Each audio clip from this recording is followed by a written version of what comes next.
A very warm welcome to Conscious Together podcast. We call it Every Journey Matters with Avanti Bamanhali. It is my absolute pleasure to invite a very dear friend who I've known for about 15 years already, he and his family. Somebody who believes in the power of education, who is into the field of clinical research, and somebody who actively embodies the change he wants to see in the society. I bring to you today Abhishek Ghosh.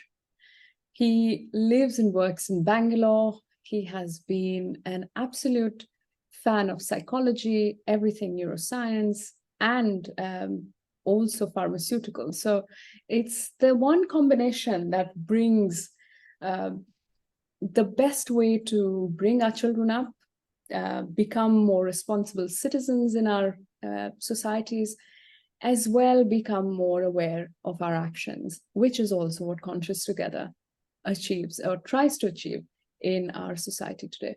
So please welcome Abhishek Ghosh. Welcome to the podcast, Abhishek. Thank you so much, Avanti. I think this was such a beautiful introduction, and I'm glad that you're recording it because I'm going to put this and play it as many times whenever I need to uplift my mood. But honestly speaking, jokes apart, it's completely my pleasure and conscious together. In fact, I have even listened into one of your previous podcasts and the content and the guest who comes here. I think that's a huge value add and it helps us to become better person and makes us conscious. So thank you to be part of this, making me part of this journey, Avanti. Absolutely. It's my honor and pleasure to have you on our show, Abhishek. I think, yeah, I've truly followed your work, and I think I remember when we stayed in Shanghai together, you were already doing a lot of research, even to an extent where you brought people together to, talk about how we could parent better, be more responsible. And I think I was part of one of those groups too, which I still remember was very valuable. So I know that you have this streak in you that you've sort of carried, the spark that you've carried with you. What propels you in this direction? What are your first few memories about doing work that brings change? Hmm. Interesting question. And it takes me back right to my childhood days.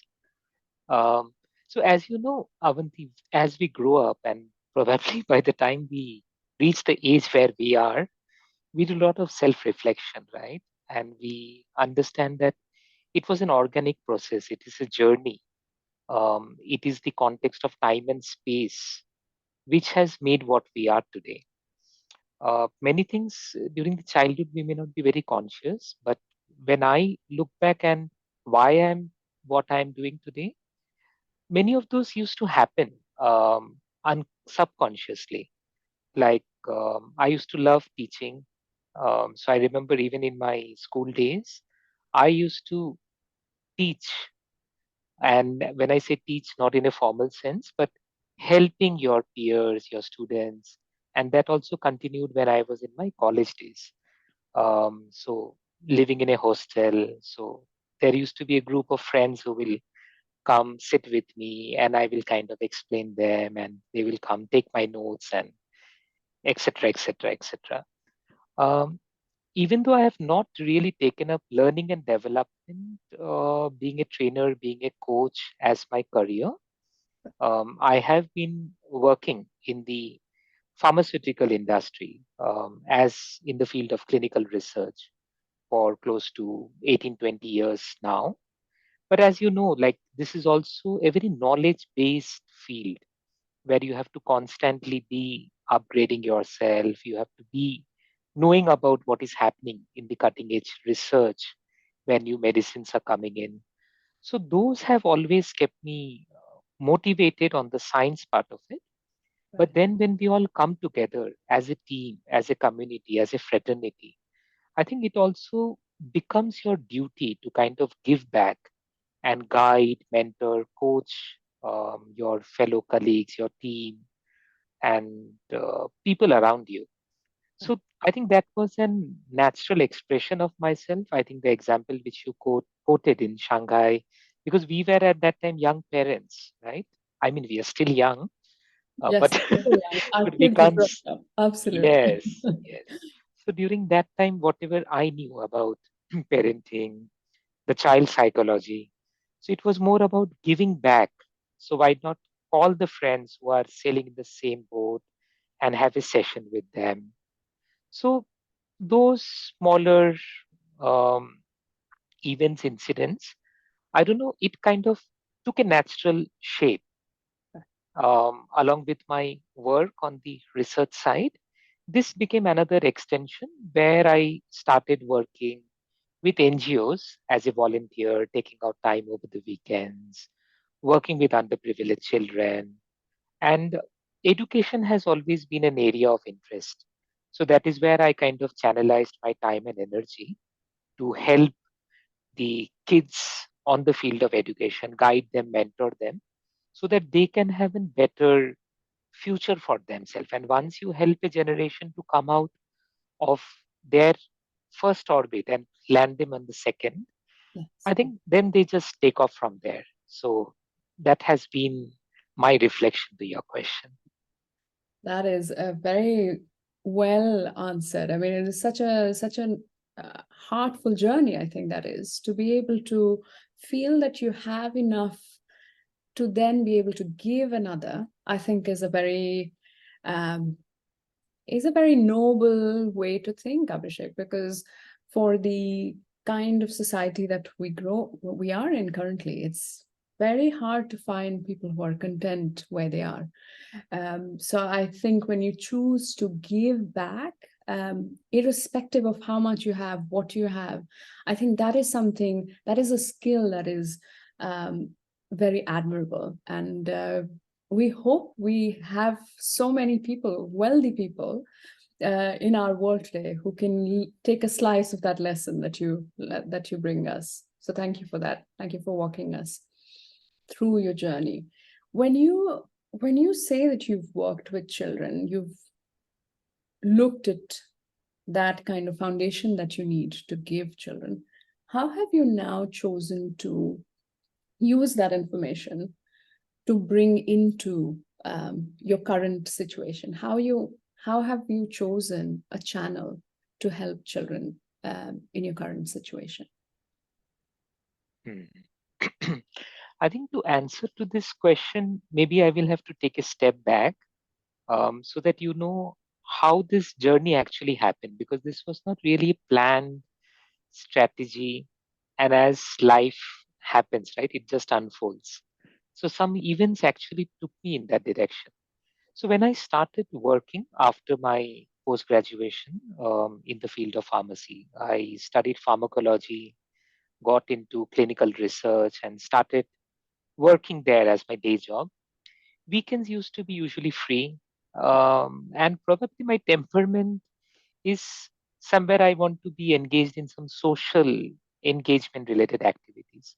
So Saturdays used to become my day when I used to go and teach in an government aided NGO setup kind of in school.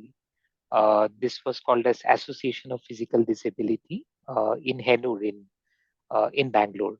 So they bring in children who are having physical disabilities, but Okay. they come from a very lower socioeconomic background, and their parents probably are having a day job as a laborer or a rickshaw driver and stuff like that. And unfortunately, they never used to have that much amount of resources at home where they can take care of a child who has special needs.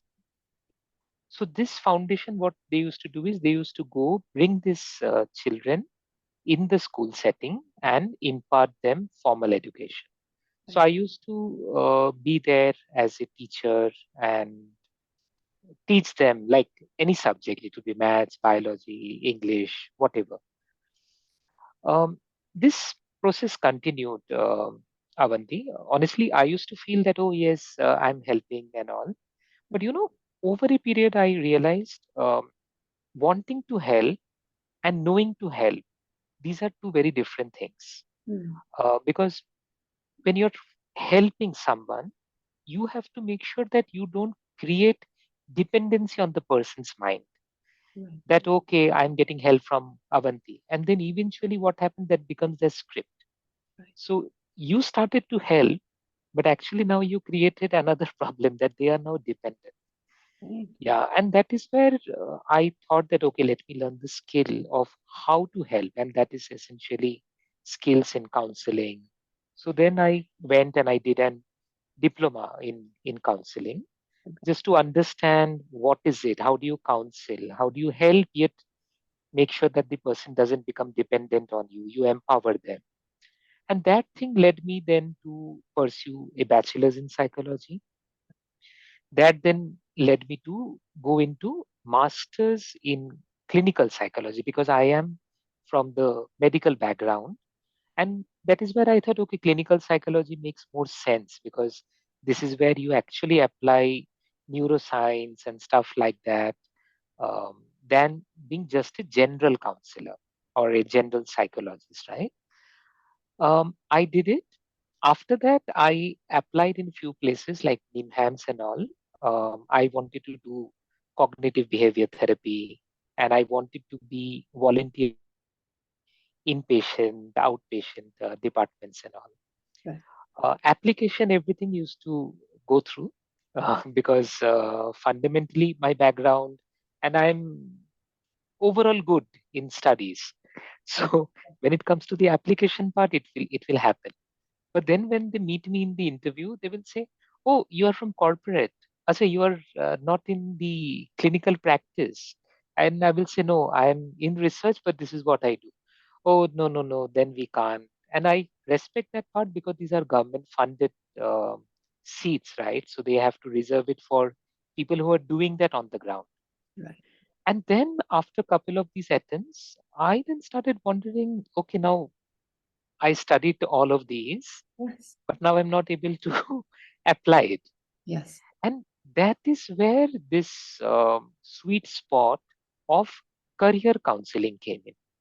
Because when we talk about career counseling, career guidance, even there is a domain called as career psychology. Yeah, you know, right? Psychology is a very broad subject, and you Absolutely. can have application of it in n number of spaces. Right. So career psychology is also one discipline. And that is when I thought, okay, I am from the corporate side. I have so many years of experience working in the industry, in the corporate.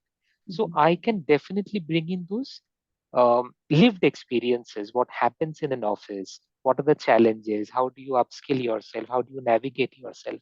Right. Those I would never be able to bring in my counseling approach Mm. if I don't have this industry experience. Right. So that I suddenly I thought, okay, this is one of my strengths.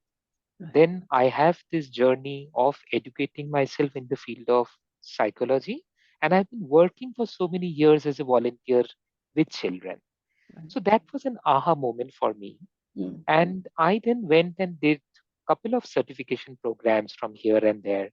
But Right. honestly speaking, back like deep in my heart, I'm still a researcher, right? That is also my bread and butter. My whole day job is research. So I have a questioning mind.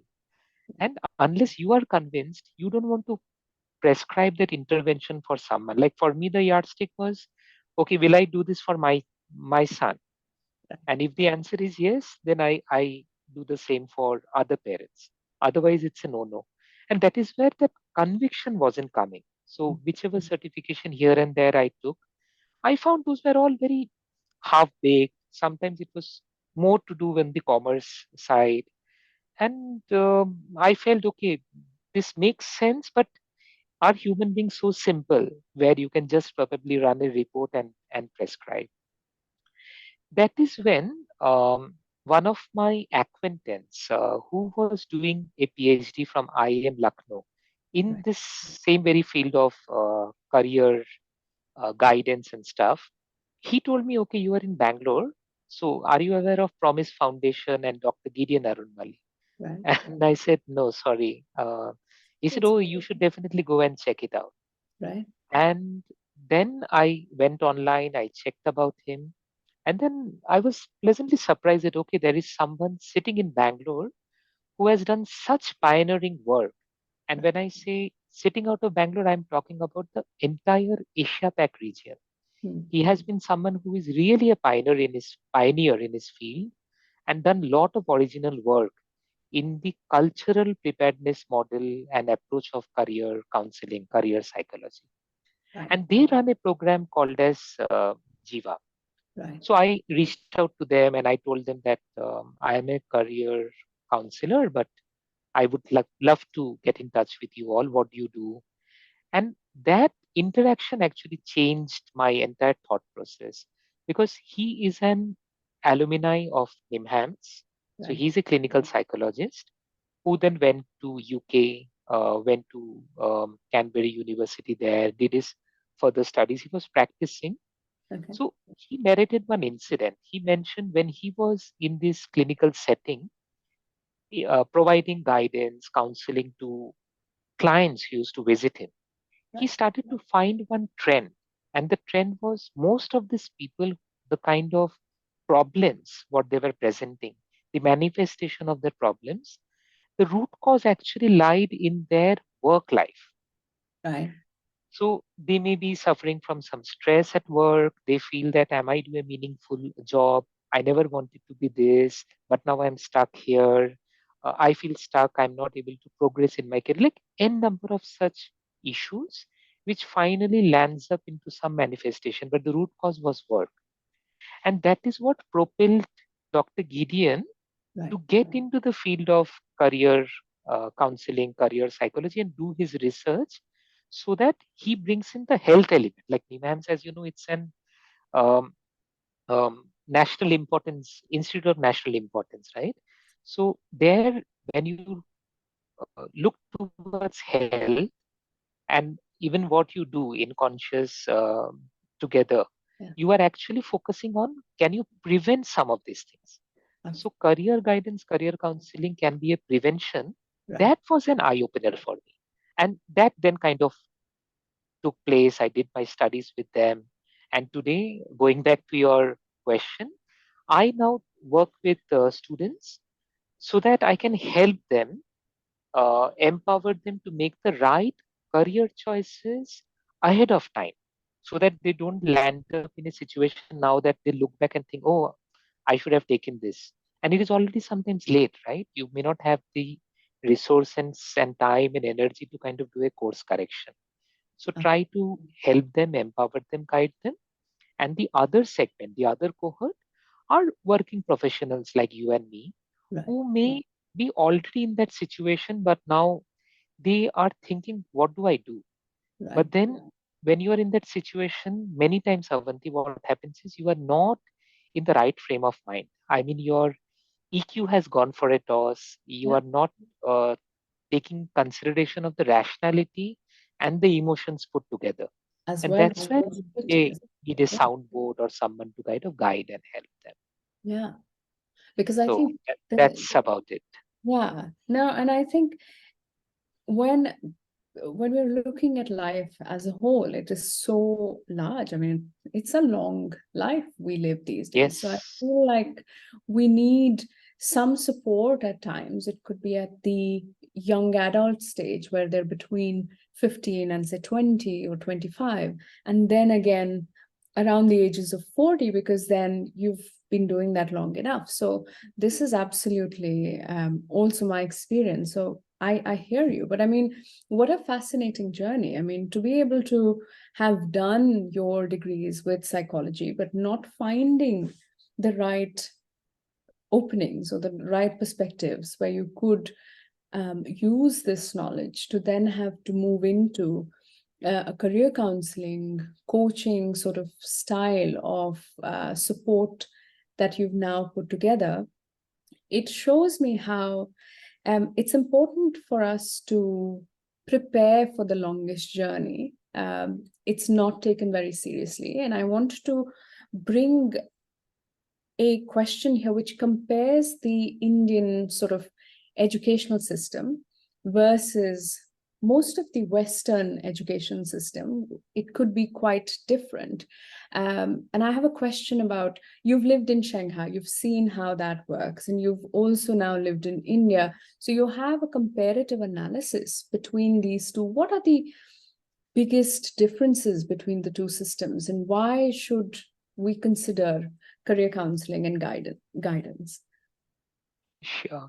I think between China and India, I think we are pretty much similar in our thought process. You know that famous or infamous book, right? Tiger Mom. Yes. And I think there is usually a lot of those expectations in this side of the world. There may be a number of reasons. It could be resource crunches and overpopulation, and like many of those things in the past, which probably has come down more as a fear psychosis and survival being the primary motivation. Yeah. But I'm sure in the recent decades, a lot of things have changed.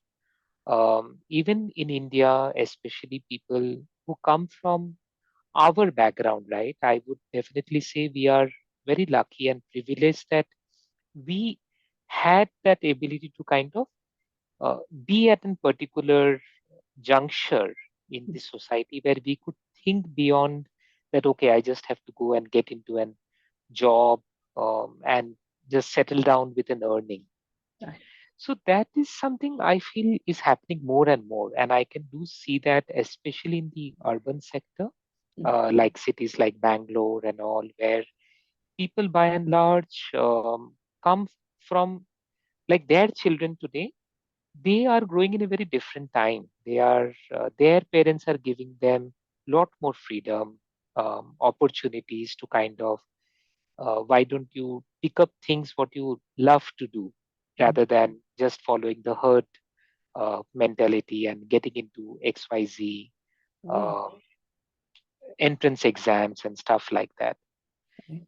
So those changes are happening, Avanti, but there is also a big segment which don't believe in that, Right. and it could be out of ignorance, that there is a possibility that you can make careers in n number of streams. I was reading a book very recently by Pramath Raj Sinha. It is, I think, learn and not study. Okay. He's the founder of Ashoka University and even founder of ISB.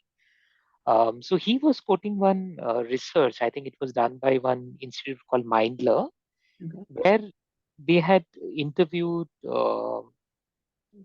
parents and students in thousands of number, but majority of them only were aware of five career choices and not beyond that. Wow. So it's a dichotomy, right? On one hand, when we are saying that today you can do anything what you want, but if you ask people, okay, what are the five career options? I mean, what career options you know? And then they are getting stuck at five and they can't think beyond it. Yes. So that is definitely a place where career counselors can play a huge role, where Wow. you kind of tell them, expose them to the wider spectrum what lies in front of them. Right. I think these are a couple of these benefits which I can think. So in the spectrum, there is already one group who believe on the power of this.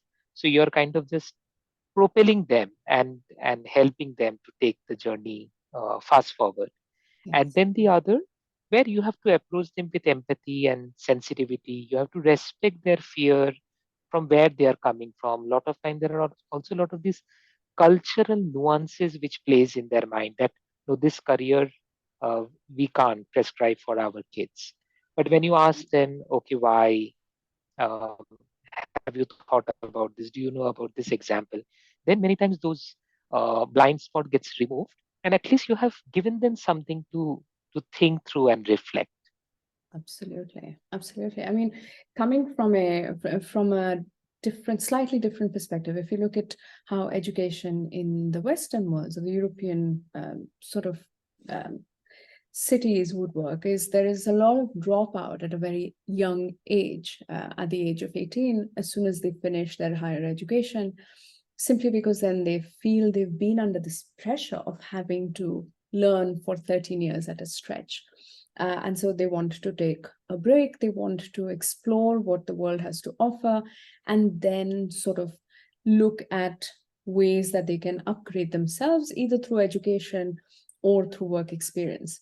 And I think somewhere in between, when we're talking about cases in India, and since I grew up there as well, I was part of this, where I felt that one way to get out of my situation is to get a job or to learn more or to, earn some money so that I can then, self-help myself to Yeah. get to a better lifestyle, for example, or lead a better life which has more choices. So I think it's in India, with us being quite a few people, I think there is more focus on getting into the few seats that mostly everyone has taken up. It could be medicine, it could be law.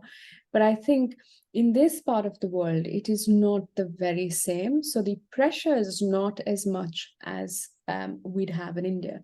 So while academically, kids in India do fantastically well, in terms of a life coaching, in terms of a perspective of what they want in life, they don't have time to think about that because they're so busy preparing, and they are academicians. It's just that if they had a little bit more of the life skills that children in the Western countries would get, I think it makes a fantastic blend of Yeah. academic learning plus life choices, which then help them lead healthier sort of minds and lives, Yes. which I think Yes. is the gap that you're trying to fill there with doing this work. And so, I mean, my next question was, I mean, literally going into the Jiva principle. I mean, tell us a little bit more about this, and what are the principles of the career counseling and guidance? Um, thank you. Sure. Yeah. So, Avanti, as you know, the word Jiva, in most of the Indian language, Jiva means life. So, when Dr. Gideon conceptualized the practice of his research, because he is an academician, he has published a lot of papers in the field of career psychology. Culture preparedness is one of the theory which he has kind of taken forward and presented to all of us, how to understand the counseling approach. You cannot just bring in as an outsider. Like, you need to know the cultural context, like in our previous conversation, the Western concept, the Indian concept, maybe there is something prevalent in China or in some other country. So person is finally a amalgamation of all of these things, right? It is culture, context, where they grew up. So all of these things have to be blended together in the counseling setting. So that is the practice part of his research, which is called as Jiva. Interestingly, it has been around for a good maybe 2 decades and more. Okay. And forms of Jiva are also taken and even practiced in some of the other countries. There are applications of Jiva also, if I understand, in parts of Europe. It is also presented in many of the Southeast Asian countries. Like some of the conversations, what I remember, it is form of it is in Maldives. It has been practiced in some of the other Asian countries and all. Okay. Okay, so Jiva means life. So the first principle is, when you approach career counseling, you have to look at the person as a person and not just as a data point, because that is the other extreme of psychology. Because many times what happens is, career counseling, oh, okay, some test, Okay, aptitude test Yeah. and oh, personality test.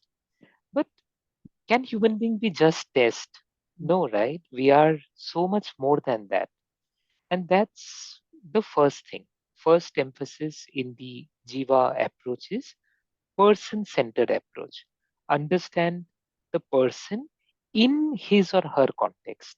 Right. So we kind of first try to understand their socio dynamics, their culture, from where they are coming, interact with their parents, so that you have a broad overview of this individual and the family, and their thinking and thought process on the career side. Right. Avanti, are you able to hear me? I am. It's just that your video was frozen for a brief second, but I could hear you Okay. very well. Okay. Maybe I can repeat so that you can probably delete that part. From where you want me to start? You can start again from where you started talking about the social dynamics and understanding the Okay. person. Yeah. Okay. Yeah.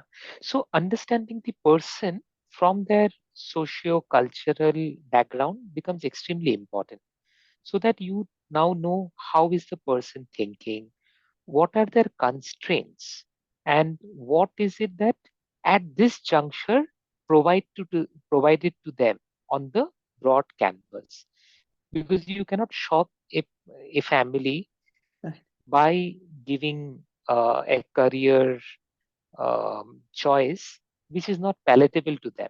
Mm. I Yes. remember one incident which was told to me from my Jiva colleagues.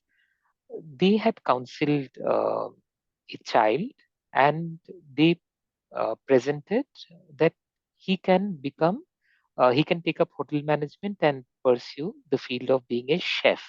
Right. Okay. And his father was totally wild, and he started like, how can you, and all that. So then when they tried to understand why this reaction, it is because they were gents, Right. and they don't even probably have onions and garlic, and non-veg is anyways out of question.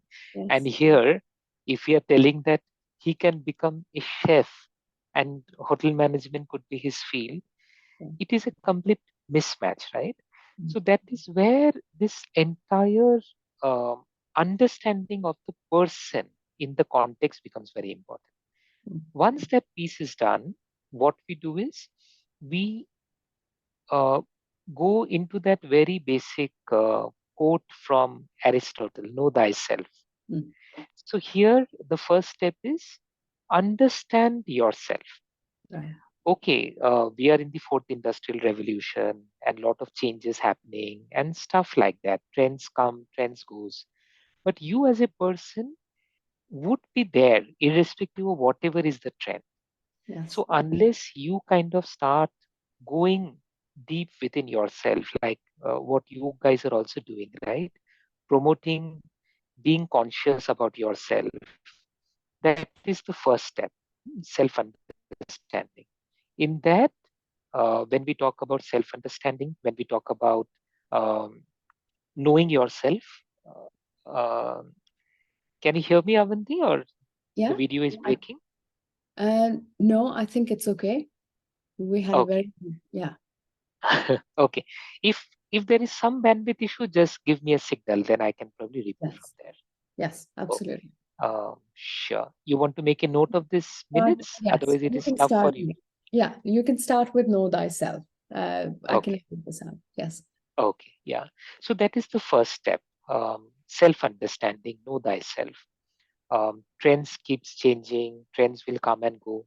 But you, as a person, you know what are your strengths, right? So it is better to play on your strengths rather than thinking, okay, what is the in job today? Oh, this is the highest paying salary. Let me get into that. 2 years from now, that may not be the trend. Then what do you do?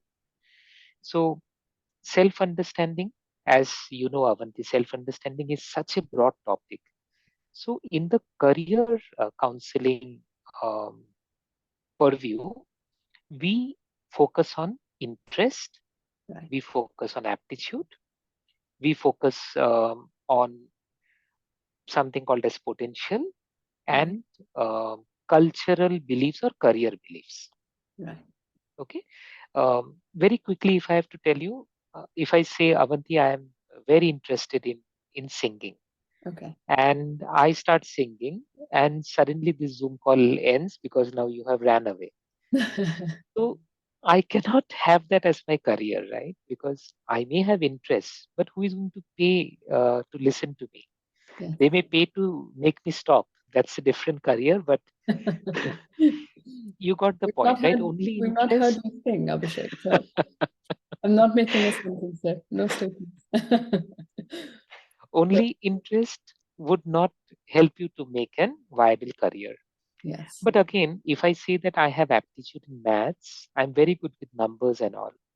But if you ask me, would I want to have an lifestyle where I'm sitting on the desk and Mm. looking through balance sheets and working through these numbers and all of that? I may say, no, no, no, I'm not interested for that kind of an work. So Right. only aptitude without interest is also not helping. So Absolutely. basically, this is called as an Venn diagram. Like you bring interest and you bring aptitude, and you kind of overlap these two things. Right. And that overlap is called potential in the Jiva concept. Got it. So there are five potentials across any human beings on this face of the earth. It is culture agnostic, it is Okay. country agnostic. So these are linguistic skills, like Mhm. your ability to communicate, language skills, written, verbal, etc., etc., right? Then the other is analytical logical. As the name suggests, it is with numbers, logic, interpretation, getting into the root cause, stuff like that. Then you have spatial potential. Spatial potential is the um, manipulation of your space around you. Like, for example, an interior designer or an architect. So they are able to work with um, abstract concepts. That Okay. is the spatial. Right. Then there is the personal potential. Mm. Personal potential is two aspects. One is intrapersonal, how well you know yourself. Do you know what are your trigger points? Because if you know yourself well, and once you're able to manage yourself, you can manage everyone else around.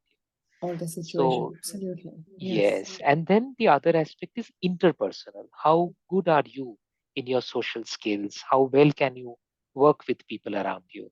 Right. And last but not the least is physical mechanical. So physical is like, are you an outdoor person?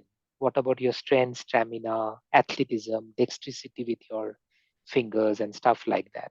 And Right. the mechanics is the understanding of how machines work, your curiosity towards understanding a circuit. Like we all day in, day out work with laptop, but how Right. many of us actually open the laptop and try to understand, okay, what is the circuit, right? So people with high mechanical abilities would be actually doing that. So we kind of help students to discover themselves around these aspects. Right. Then, Which is, after oh, knowing, yeah, sorry, but I mean, I also feel that, at that age, at the age of 18 or 19, yeah, we might be finding it very difficult to make life choices. So I think it's good to big have time, more yes, generic, more generic sort of mechanical or spatial skills or math driven, so yes, or people skills driven jobs. And I think that is fascinating because that is what we need. We don't want exact answers, but more yes, approximations of what fields we can go to. That is, yes, thank you for yes, sharing. Hmm? yeah, totally. Even I agree with what you said. Like the idea is not to take them out from the highway and just put into in one small narrow alley, right? Yes, So rather than uh, this highway, in front there are 3 to 5 lanes. Now, right, which lane could be your possibilities? So you leave them with that broader thought that okay, maybe these 2 or 3 things. And if you are having the time advantage, if you are in your ninth or 10th or 11th, you still have time to figure out. and then you kind of narrow down those choices over the next 1 or 2 years. Absolutely. Yeah. Wow. And Avanti, the other thing, in fact, your question made me to think about it. Many times, many people get uh, lost in how do I understand myself? Like, what is those strengths which I'm bringing in? Mm. We don't know. Actually, we are practicing many of it in our real life. Uh, the marks what we are getting in a particular subject. Maybe I'm already into sports. Maybe I'm showing leadership skills in this domain of my life. But Right. unless you are made to reflect, and you are made to ask those questions to them, to the parents, to the child, they would have never even thought on those lines. So Wow. that is the whole approach in that first segment. It is not just reducing them into an quantitative test, Right. but also engaging in these conversations and Mm. helping them to reflect upon what they are already doing. Their hobbies tells a lot. Yes. Their various accomplishments. It could be marks, certificates, and all which are formal. But maybe your grandmother has praised you for something. Right. Maybe your neighbor has praised you for something. But you never made that connection. Oh, I was praised That's because of this particular aptitude. mm, absolutely. Because I think also what happens with conversations at home, for example, I Yeah. think the family dynamic is so sensitive to how the child makes choices also, that bringing them out of that family dynamic, having to think of what my mom did when she was working, or when what my dad is into in terms of a career. I think these are very narrow choices that we have as a child, but coming to a counselor along with your parents, I think, is very critical, because then the three of you can open new doors together and you work as a team rather than having to Yes. individually as a child. And it could be extremely daunting at that age to make these bigger decisions which are going to affect your life. So, equally important for the parents to step into this exercise with an open mind, to say, Yes. maybe we don't know what our child needs, because I think our parents can be sometimes, as parent too, Yeah. be so sure, oh, I think he knows this and he should do this. So we're very decided in our minds. But I think coming to somebody like you with an open mind, saying, let's start from scratch, let's see what shows up through his counseling process, brings a Right. lot of value to them as a family, rather than the child alone. Yeah. In fact, you reminded me of that quote: parachutes and mind only work when they are open. Exactly. Because I remember going through this process myself. I had a test when I was like 15, and they said, I think I will work well with people. And my mom said, I knew that you would work well with people. So she had a list of ideas. But I think knowing that you work well with people is one thing, but knowing that you have complementary skills that help you work with people is Yeah. something else. And I think that is what you're trying to highlight here. Yes. What are the sets of strengths that you have that you can put together to sort of combine and get into a field of interest, rather than Right. looking at it as a job or a certification. Yes. Yes. Mhm. And then Great. moving to the second part of that, I mean, the Yeah. second step, Avanti, that is the world of work. Like, we want the child or the student to have a broad idea about what is the world offering to them.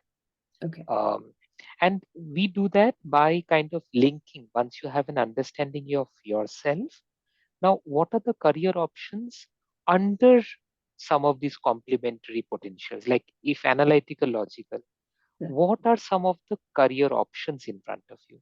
And Hmm. we don't want to pinpoint that this is what it is, but we make them read through them. So we have an online portal. It is actually a free resource Okay. by Promise Foundation, so that students can go and learn all of it.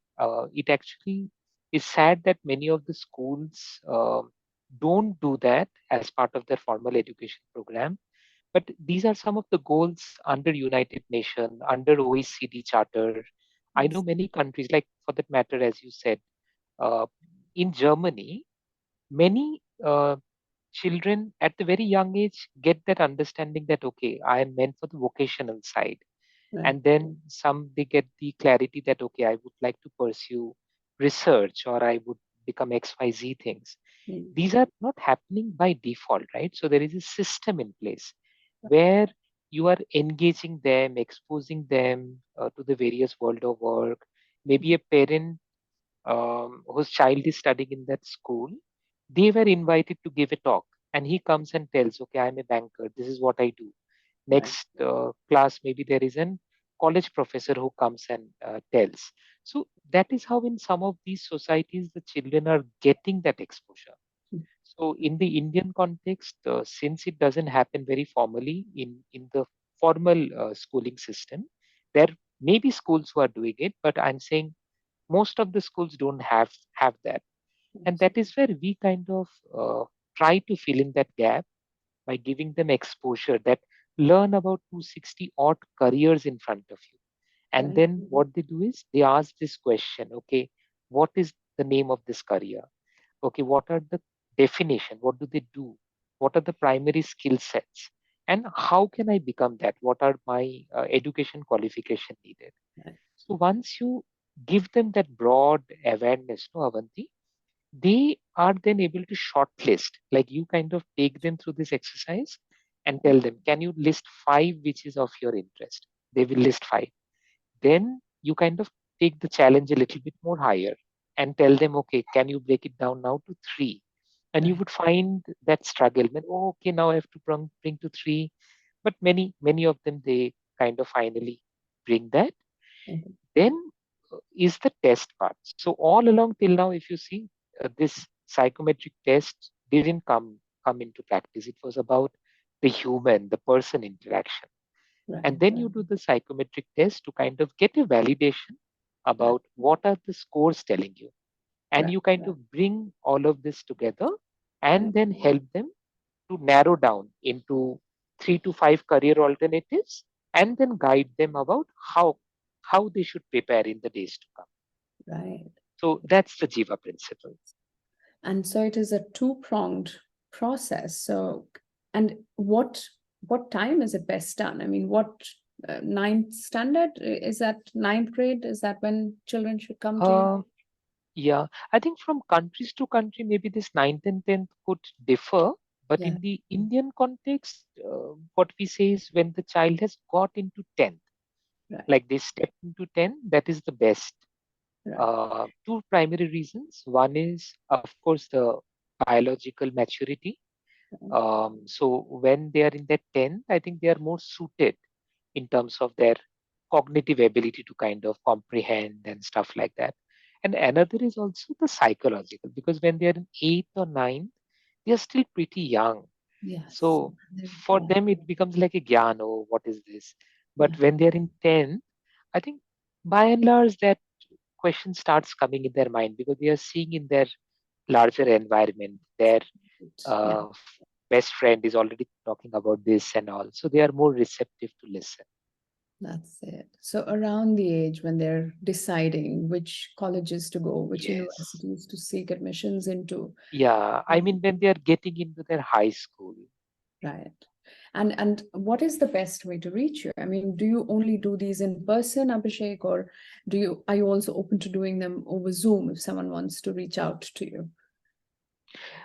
Yes, online is definitely one of the advantage in today's interconnected world.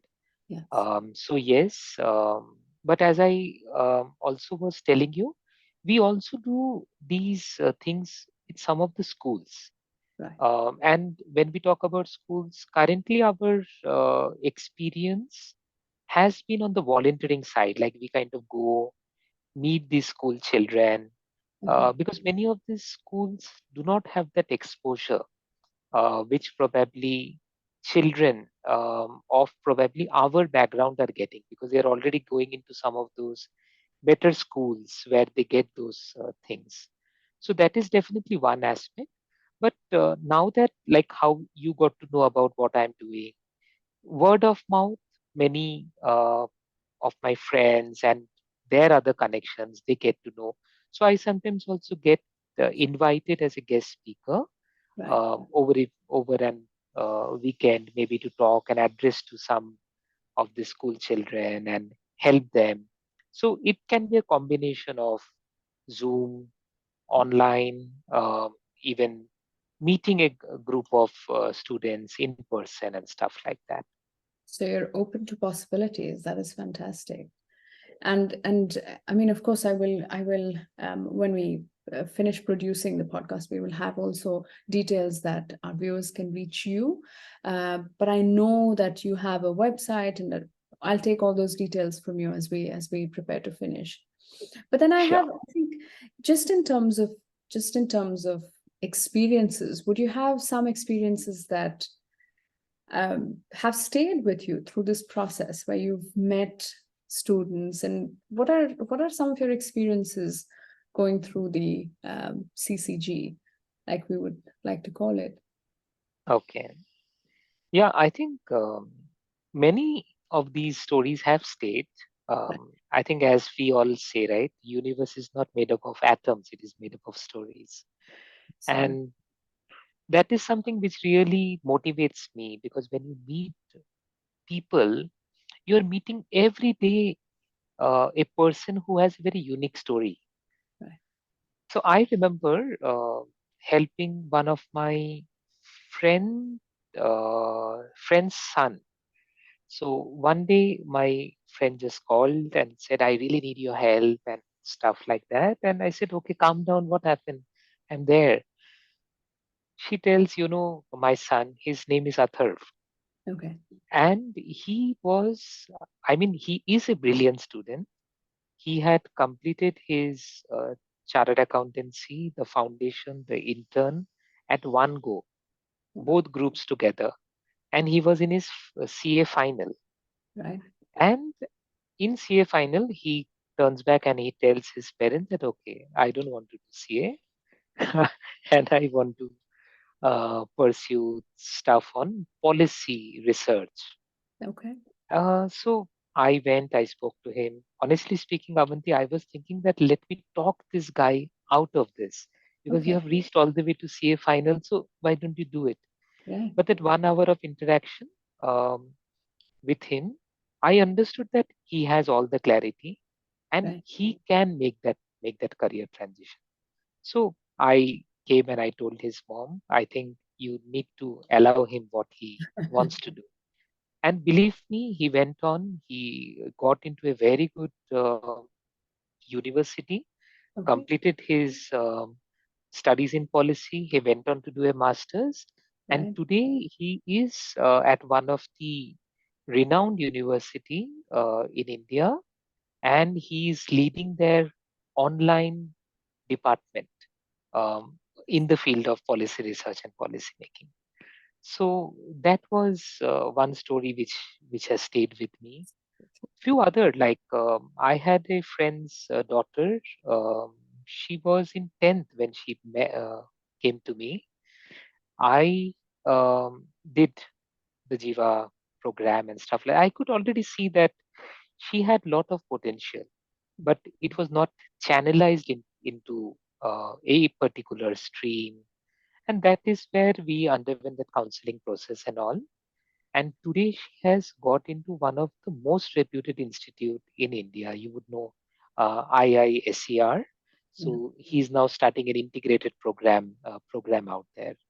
Okay. Um, so many such stories, Avanti. Like, you find there is potential. Only thing what is waiting is probably someone to listen to them, to hear to them, and to give them those motivation and inspiration and spark. And that's all it takes for many of them to kind of fly. So these were just two such stories in my mind, but there are many such other beautiful examples when I look back very proudly. In fact, very recently, one of my um, student, I call them my student, She called me and she said she joined another very premier institute as a science communicator. Okay. Now imagine, not many people are even aware about what is science communication. So this is an combination of your communication skill, and because you have done research in science, you bring these two things together, and you are kind of now putting across stories of science and motivating and inspiring people. Like imagine this Chandrayaan 3. Yes. You and I won't know if it is told in a very scientific manner, right? So someone has to create that as a story and tell. So that is what, like, she's doing such a new age career. Fantastic. And it's a Hardly many blend of people know. science and creativity. I mean, that's what we're Yes, always looking yes, at. We can't be doing yes, siloed work anymore. yes, I think it's more yes, blended. yes, absolutely. So, no, and uh, I think these stories really fuel the potential that we have. I mean, Chandrayaan, I think, is, I'm so lucky to be alive during this time where we finally made it to the moon. And yes, just acknowledging that fact on the side without digressing. But, now we're almost coming to the end of our talk. But what is the final few? We have a lot of parents listening, we have a lot of students listening. What are your final thoughts on, education, on CCG, on your experience of growing your son up? I mean, tell us a few of your final thoughts, please. Sure. Um, I think we are living really in an interesting time for sure, Avanti, and change is the only constant. We also need to recognize we are in this fourth industrial revolution. So, honestly speaking, no one knows what the future lies in front of us. So, rather than probably thinking that what would happen on the career front, if we kind of think that how are we going to lead a well contented life, Right. I think that should be the bigger question. I, as a parent, you, as a parent, we, as an educator, should ask. Because the moment we bring down our questions smaller, what job, what career, I think that is where the game is lost, right? Job and career is part of an human being's life. So the first question we as parents, we as educators, we as career counselors should ask, how can someone have a good life? So that should be the first question, and from there should determine all the other strategies of parenting and upbringing and stuff. So if I have to reflect some of my observations, I had just made a quick note so that I don't forget that. One, what I see big time is lack of self awareness. Right. So as an counselor, it really pains me, Hmm.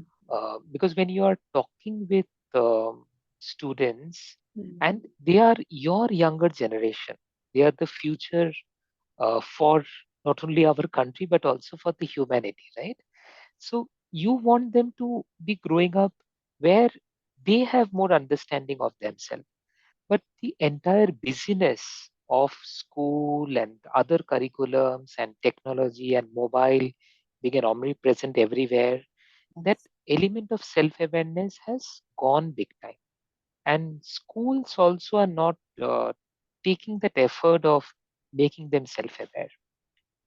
Like, if I may, Avanti, with your permission, like before we started this podcast, this 1 minute of the self-awareness, the meditative practice which you made us through in this 1 minute of silence, it centers you, right? But those things are not happening. So that is something I would definitely advise every counselor, every parents, every educators, help your students to increase their self-awareness.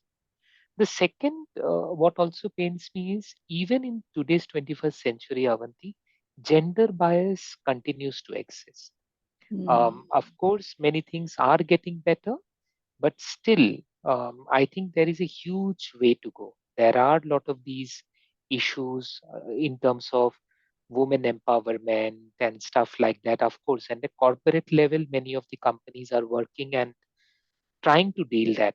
But think about it from a psychological side.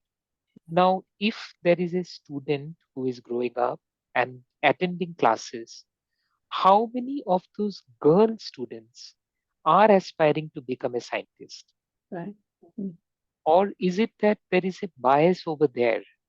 Boys think that, okay, maths or science or engineer, this is for me.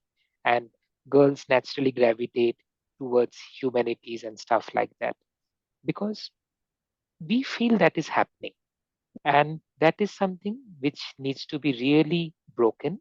And as part of this counseling process, part of this gentle conversation, we need to put forth some of those role models in front of them. Right. So, role models like Sudha Murthy, right? When I meet many of my students and I ask them, okay, are you aware of Sudha Murthy? What is her background? Unfortunately, many people don't know that she is an engineer and she was the first Mm. woman engineer who kind of worked at the House of Tatas. And when you tell those stories, I've seen glitter in the eyes of those girls. Child. Oh, really? Oh, wow.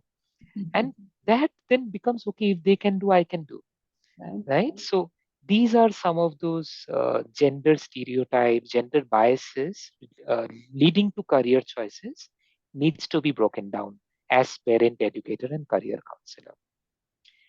The other I have found is, as I quoted, the lack of awareness. So people, if you ask them, they may only know a handful of careers. If you ask what you want to do, Mm. I want to do IIT, and then I will tell yes, but IIT is a college, it is not a career. So that lack of career awareness is also something which is limiting a person's imagination.